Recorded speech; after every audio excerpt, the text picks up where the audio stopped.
Awe riba World Tourism Day, por conta-nos que conta é receita secreto o da 13 turismo cada ano para nos Isla Aruba?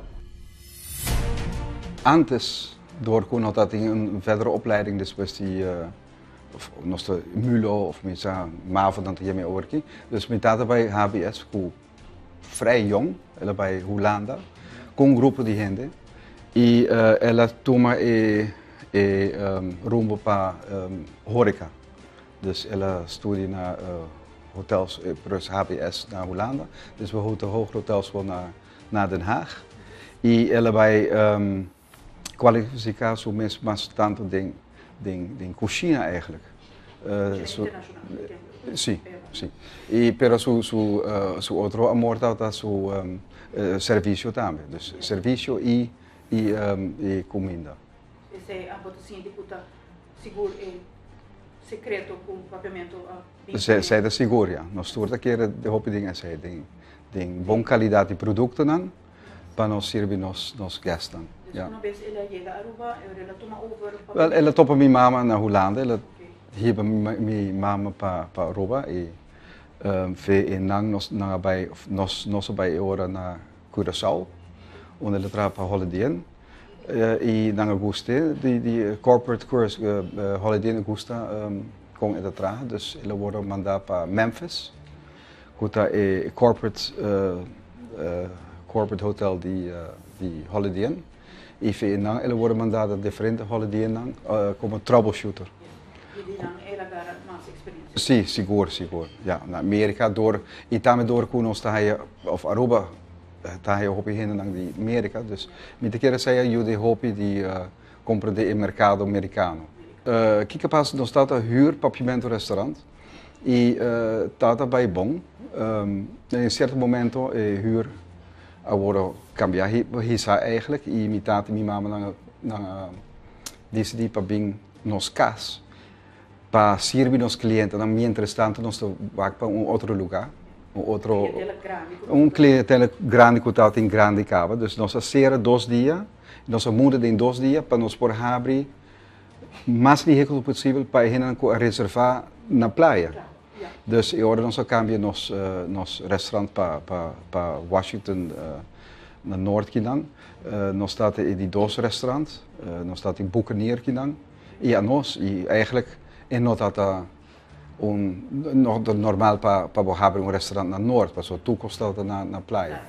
Dus het had een risico, pero met de keren nós estou contente com nós, com na minha tata e minha mama toma decisão aí para vir na Noord, sim.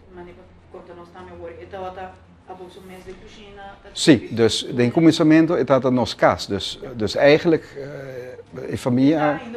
Het ainda nos cas, pero eigenlijk nossa muda de kamer para kamer, para nos criar lugar para ainda não por cinta, para echt para um restaurante. Minha tata e minha mama não viva 9 anos de papiamento restaurante aqui, prometo não comprar outro lugar para não poder, pero nós tata echt viva como família de restaurante. Se por duna conselho na geração nova, Kiko é aquilo tá? Ja, wel, in mijn caso, a mim sempre traga para minha tata e minha mama. Também para sobre mim gosto e trabalho. Se me não tá gosto restaurant business, eu me lo faço algo totalmente diferente. Pero me tá estima e vaca aqui, não? Tá algo nice. Mi parte mais forte a cozinha, dus me dá echt hobby 100% de serviço, pero me dá gosto de host, sim. Het meestal com minha tata e minha mama tá pensa, a mim tá pensa também com botem com zorg, com o cliente dan tá contento, o empregado dan, e de sei, bom mestre vir contento para você que faz esse trabalho, so eta basta duro. Eta die manhã trampang até a noite laat. Gelukkig nos por ser dia domingo, pero tem outro restaurante que abre 7 dias para semana e nós, danke Deus, nós temos isso aí. Restaurant Becta é qualidade, é mesmo menu, Dus nossa purba die põe specials dan no op icona, pero echt een menu als die papiamento bio, ainda nós tem hobby items arriba e carta, que é helemaal echt keer. Dus dan te bing echt back naar papiamento e na Aruba para dan komen dan plato favorito. Sim. Ja. Dus minha mama e minha tata dan tra mais duro mês, que men eta nang toma break pouco a pouco, pero nang te hobby envolvia ainda. Nós tem Papa Cigar Lounge onde minha tata gusta sinta. Check ik met hasi. Controlar ik met hasi. Minha mama ta gusta die cana rond ainda para waar o tu costa bom. Dus dan te envolvia ainda, pero no maneira antes mais, sobre ja, data conta, no? Dus pero me espero não te gusta e trabalho com muita hasi. E nós também seguimos assim, né? Nós tá seguindo maneira nós tá seguindo agora.